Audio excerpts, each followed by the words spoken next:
সুপ্রিয় বন্ধুরা, কেমন আছেন সবাই? আশা করি ভালো আছেন। বন্ধুরা, এতক্ষণ যে একটি বাজারের শোরগোল শব্দ পেলেন, বিভিন্ন গ্যাদারিংযুক্ত শব্দ শুনতে পেলেন, বাংলাদেশের বরিশাল জেলার চৌমাথা মাছের বাজার। ঠিক এমনই একটা বাজার এসে দেখতে পেলাম কত মানুষ সেই মাছ কেটে জীবিকা নির্বাহ করে। দেখুন, এই যে ভাই, একটা ছোট্ট ভাই, এই ভাই কিন্তু বয়স বেশি নয়, কিন্তু সে কিন্তু এখনই সেই মাছ কাটিং পেশার সঙ্গে সম্পৃক্ত হয়ে গেছে।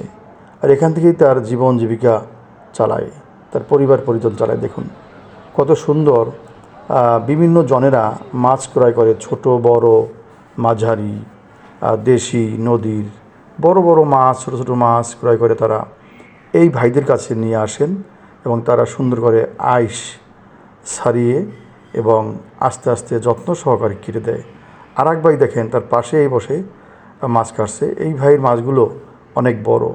তারা কিন্তু বড় বটি, সুন্দর শান দেয়া এই বটিতে তারা সুন্দর করে মাছ কেটে দিচ্ছে যত্ন সহকারে। যে যেভাবে অর্থাৎ যে মানুষেরা বা যে ক্রেতাগণ যেভাবে চাচ্ছে সেভাবে কিন্তু মাছগুলো তারা কেটে দিচ্ছে। দেখুন, এই মাছগুলো কেটে তারা আবার আইস ছাড়িয়ে পরিষ্কার পরিচ্ছন্ন করছে এবং তার চারপাশটা কত পরিপাটি পরিষ্কার পরিচ্ছন্ন দেখুন। এবং তারা দামও কিন্তু বেশি নিচ্ছে না।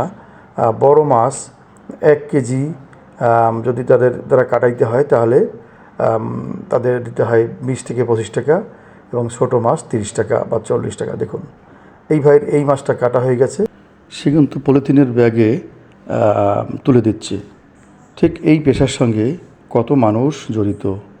কেউ মাছ ধরছে কষ্ট করে, আবার কেউ মাছগুলো বাজারে নিয়ে আসছে, আবার কেউ মাছগুলো ক্রয় করে খুচরা বিক্রি করছে, আবার সেই ক্রয়কৃত মাছ আবার কেউ কেটে দিচ্ছে। এই তো আমাদের জীবন সংগ্রাম, এভাবেই আমাদের চলতে হবে। তো প্রিয় ভাইরা, এই যে পেশা, অর্থাৎ আমরা ইংরেজিতে বলতে পারি ফিশ কাটিং স্কিল, কত সুন্দর। মাছ কাটার কৌশল কত সুন্দর। মাছগুলো যত বড় হোক না কেন, যত ধরনের হোক না কেন, এই যে ভাইয়েরা কিন্তু সুন্দরভাবে মাছগুলো কেটে দেয়। এখানে অনেক ভাইয়েরা আছে, তারা প্রতিনিয়ত সেই সারাদিনব্যাপী এবং অর্ধরাত্র পর্যন্ত এই মাছ কাটার সঙ্গে এবং পরিষ্কার পরিচ্ছন্নতার সঙ্গে তারা সম্পৃক্ত আছে। বড় বড় অনুষ্ঠানের মাছ তারা কেটে দেয়, তারা সরবরাহ করে এবং বরিশাল শহরের বড় বড় রেস্তোরাঁ, হোটেল, বিভিন্ন ধরনের খাবারের দোকান এবং বড় বড় লঞ্চ এবং জাহাজগুলোতে এখান থেকে বড় বড় মাছ সরবরাহ করা হয়।